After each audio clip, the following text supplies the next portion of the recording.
You and Your Young Child, a program of information and services available for you and your child from prenatal to age 5.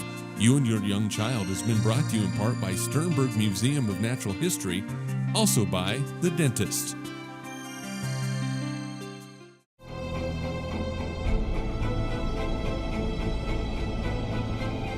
Meet the animals that ruled the world millions of years before the age of dinosaurs.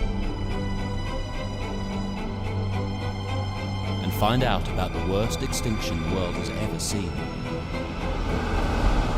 Permian monsters. Life before the dinosaurs. Now through Labor Day, September 4th, at the Sternberg Museum of Natural History.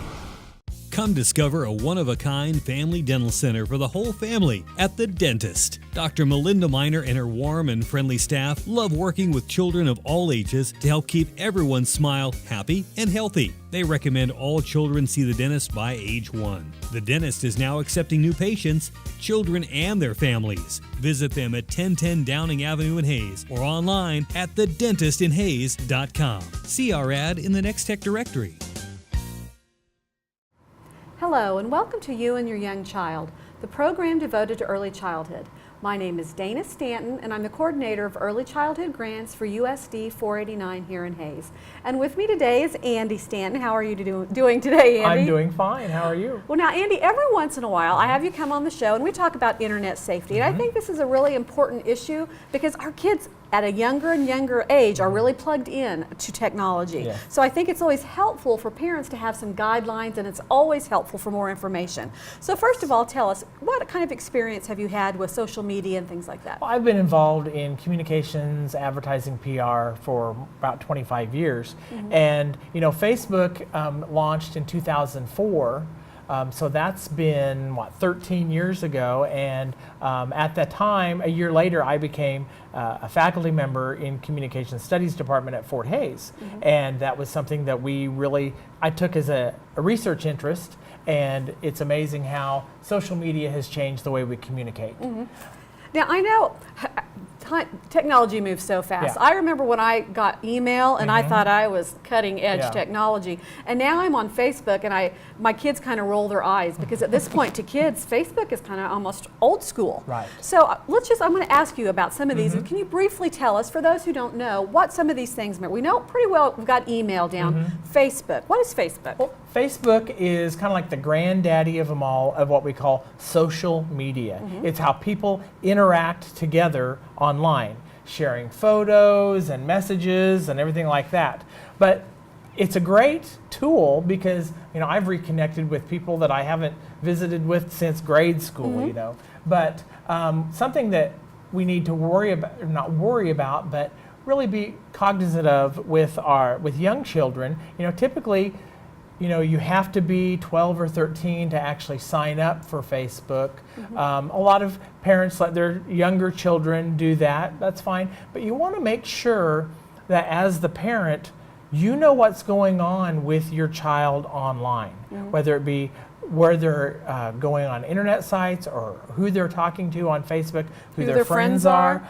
Always make sure when you have that child and they say, you know, they're bugging you because they want a Facebook account, is, you know, you visit with them about internet safety and stranger danger. And they'll roll their eyes, but just keep talking. You know, keep talking. And always make sure that you help them, sign up for an email account, because you have to have a valid email address, and you can get it through Google or Yahoo or your internet provider.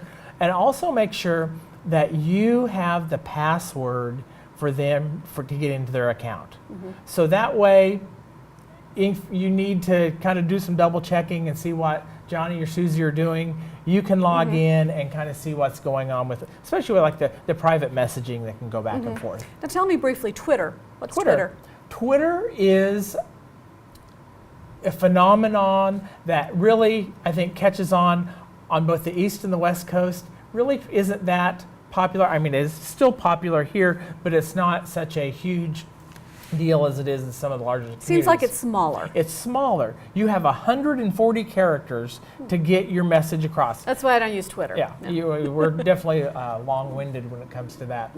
But Twitter is more, everything's out in the open. You know, it's more if you're wanting to rant about something or say something good about a company, something like that, you Twitter. I have Twitter mainly for a news source. I follow the major news organizations, things such as that, to see what's going on. Instagram. Instagram is based on sharing photos. Okay. And, excuse me, you know, one of the most, how do I want to say this? The most used items with Facebook was uploading photos. And then Instagram came along. It's social media also, people. You have to know one another to follow each other, and you share photos. Now, photos on Instagram can then also be linked with your Twitter account and your Facebook account and everything like that. But it's mostly just sharing photos and short videos. Snapchat. This is the one that I see my 13-year-old all over Snapchat. Snapchat is a biggie. And, you know, most 12, 13-year-olds up to 80-year-olds have some sort of cell phone. Most of them are smartphones. And they utilize this social media on their smartphone. And Snapchat is gives you the ability that I can take a picture of you,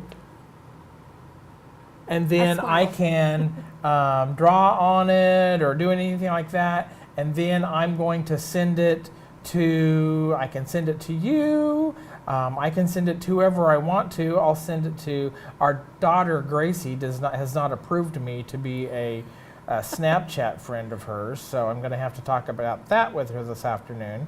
But I can send it to those people sharing a picture. Now, one thing that Snapchat has just done within the last month is they upgraded their software, and something that they did was they allowed you to have a map.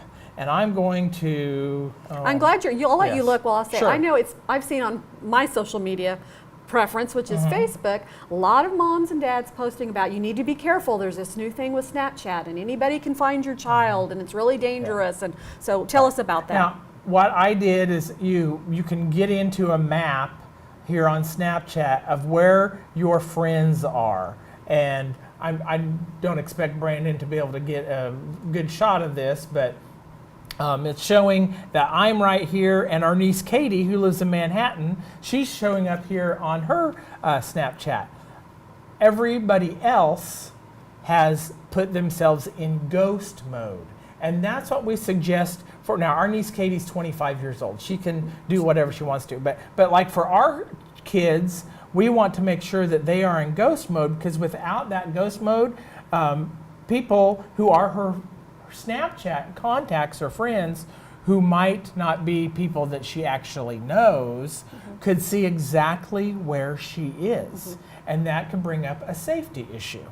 So you always want to make sure, especially with this new upgrade with Snapchat, is to talk to your kids, ask them if they're using it, and tell them to turn it off, turn it to ghost mode. Now, it's much easier to show somebody with their phone exactly how to turn it off. All you have to do is go to Google and say, turn off Snapchat, or turn Snapchat into ghost mode.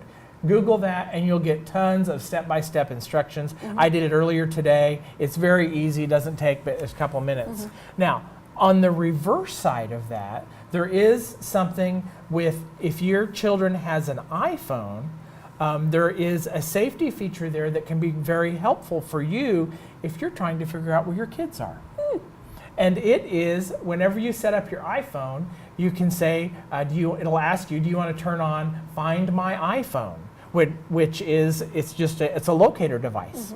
And if you have, once again, if you're getting your kids' iPhones, make sure that you have the username and password to their Apple account, then you can log in using their username and password, and you can see specifically where they are at.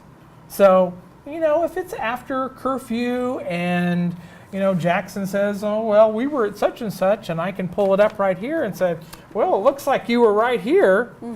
It's kind of a handy tip. Awesome. Well, thank you so much. And probably, I think you've said it several times today, is for parents to have control over those logins, Yes. those passwords, so they can make sure that their children are talking with people who are appropriate, not talking to strangers, people they don't know. And also on a practical level, every once in a while, we've had a child that have locked themselves out Yes. of their own account. So, for that reason, but for the most important reason, for their safety. It's the 2017 version of stranger danger. Yeah. Something that we thought about when our kids were really little, but it's just a whole nother updated version of that. So wonderful information. Thank you so much for speaking with us again about this. You've been watching You and Your Young Child, the program devoted to early childhood. Parents, remember, you are your child's first and best teacher. Thank you. You and Your Young Child, a program of information and services available for you and your child from prenatal to age 5. You and Your Young Child has been brought to you in part by Sternberg Museum of Natural History, also by The Dentist.